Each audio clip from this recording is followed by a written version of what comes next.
আপনি একজনকে ধাক্কা মারলেন, দাঁড়ালেন না, এটা অন্যায় নয়? ইনি প্রশান্ত বর্মন, চিনেন তো? কেন থাপ্পড় মারবে বলছে? কি বোকাচোদা বলছেন? কাকে বলছেন? কাকে বোকাচোদা বলছেন? কে গাল দিচ্ছেন কেন? হ্যাঁ, গাল দিচ্ছে আবার।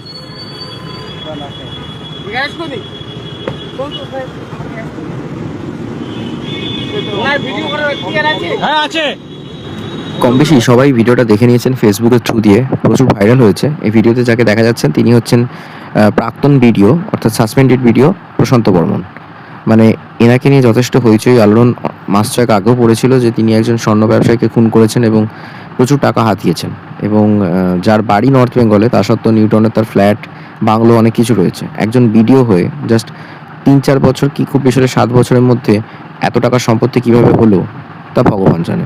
আস্তে আস্তে পুলিশ তদন্ত করতে করতে অনেক কিছুই বের করবে হয়তো, বাট ইনি হচ্ছেন সেই প্রশান্ত বর্মন যে কিনা নিউটাউনের রাস্তায় হঠাৎ করে এক পথচারীকে ধাক্কা মেরেছে এবং খুব জোরে র্যাশ ড্রাইভিংয়ের পর একজন স্থানীয় ব্যক্তি তাকে হঠাৎ করে ধরে ফেলে। তারপর পুলিশ তাকে অ্যারেস্ট করেছে। পরবর্তী সময় যদিও সে জামিন পেয়ে গেছে, কিন্তু এই ভিডিওটা দেখার পর আমার মাথায় এটা ঢুকছে না এ নাকি একজন ভিডিও, মানে WBCS এর এক্সিকিউটিভ অফিসার। WBCS র্যাঙ্কে নির্দিষ্ট সময় অর্থাৎ এই ক্যাডারে যারা চাকরি করছে প্রায় 10 থেকে 15 বছর ভালো সার্ভিস দেওয়ার পর যিনি মুখ্য সচিব থাকেন অর্থাৎ IAS অফিসার এবং মুখ্যমন্ত্রী যদি স্পেশালভাবে রেফারেন্স দেয় তাহলে একটা কোটা থাকে 5% থেকে 10%, তাহলে এক্সিকিউটিভ র্যাঙ্কে যারা WBCS অফিসার থাকছে তারা IAS অফিসার পর্যন্ত হতে পারে। অর্থাৎ UPSC দিয়ে ডিরেক্ট পরীক্ষা হয়ে যারা ঢুকছে তারা তো IAS হয়।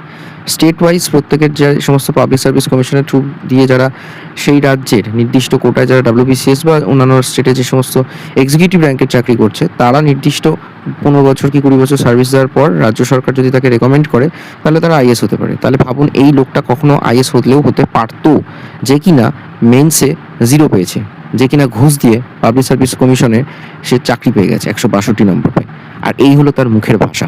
জাস্ট ভাবুন। কাকে থ্রেট দিচ্ছ? কাকে থ্রেট দিচ্ছ দাদা? অন্যায় করেছো আবার থ্রেট দিচ্ছ? হ্যাঁ, আমি যদি অন্যায় করে আমি ফাঁসি নিয়ে নেবো। তো অন্যায় করনি তুমি? আমাকে লাগেনি?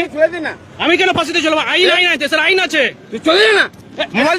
মোবাইল কাটছে দেখুন স্যার, এই যে স্যার মোবাইল কাটছে দেখুন। মোবাইল হাত দেবেন। লোকটি আসলে এতটাই মদ খেয়েছে যে তার কোনো হুঁশ নেই, কি বলছে, কাকে বলছে, কোন পারপাসে বলছে, কোনো হুঁশ নেই। যে এসে দাঁড়িয়ে পড়েছে তাকেই বলছে মারতে, মানে যাকে সে ধাক্কা মেরেছে তাকেই বলছে তাকে কোর্ট মার্শাল করবে বা তাকে গলায় দড়ি দিয়ে ঝুলিয়ে দেওয়া হবে, ফাঁসিতে ঝুলানো হবে, তাকে পুলিশ অ্যারেস্ট করবে, সব অদ্ভুত অদ্ভুত কথা বলছে। আসলে লোকটা তার হুঁশের মধ্যে নেই। এই লোকটা 5-6 মাস ধরে গা ঢাকা দিয়ে রয়েছে, পুলিশ থেকে অ্যারেস্ট করতে পারলো না। একটা সাধারণ লোক এসে হঠাৎ করে নিউটনের মোড়ে ধাক্কা মেরেছে বলে ধরে ফেললো। এবং